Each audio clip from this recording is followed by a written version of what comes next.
16. Je suis impressionné de voir comment Abraham est petit à petit transformé. Quand il est avec Lot et pour éviter la dispute, il délaisse les richesses, il ne choisit pas l'endroit le plus riche, le plus beau. Donc il se libère petit à petit de l'influence que son passé avait sur lui, le passé de la ville dure.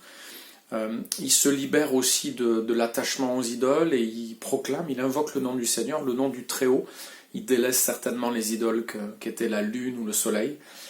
Mais dans le chapitre 16, on voit qu'il y a certaines choses dont il est difficile de se détacher.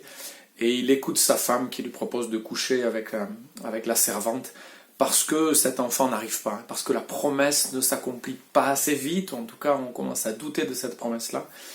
D'une certaine façon, c'est ce qui nous arrive souvent, je pense, quand nous voulons faire des choses à la place de Dieu, quand nous trouvons que les plans de Dieu ne se mettent pas en place assez vite ou pas comme nous le voudrions.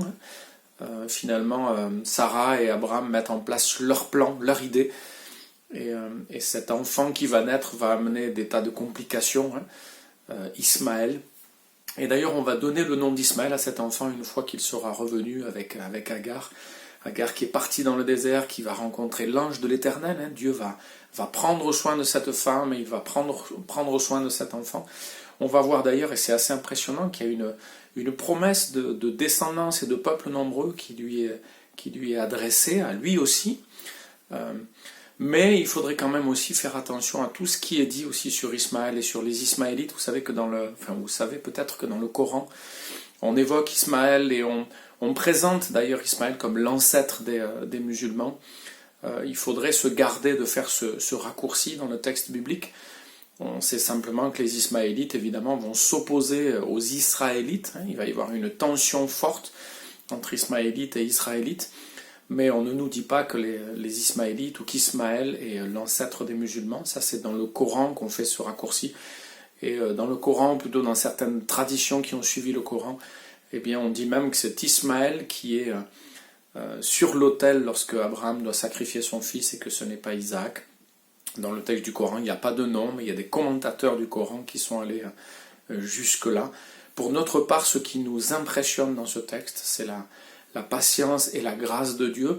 Isaac, le futur fils, sera l'enfant de la promesse, mais Ismaël est protégé par Dieu, aimé par lui aussi, et Abraham va lui donner un nom. Dieu écoute, Dieu entend. Donc Abraham et Sarah se trompent.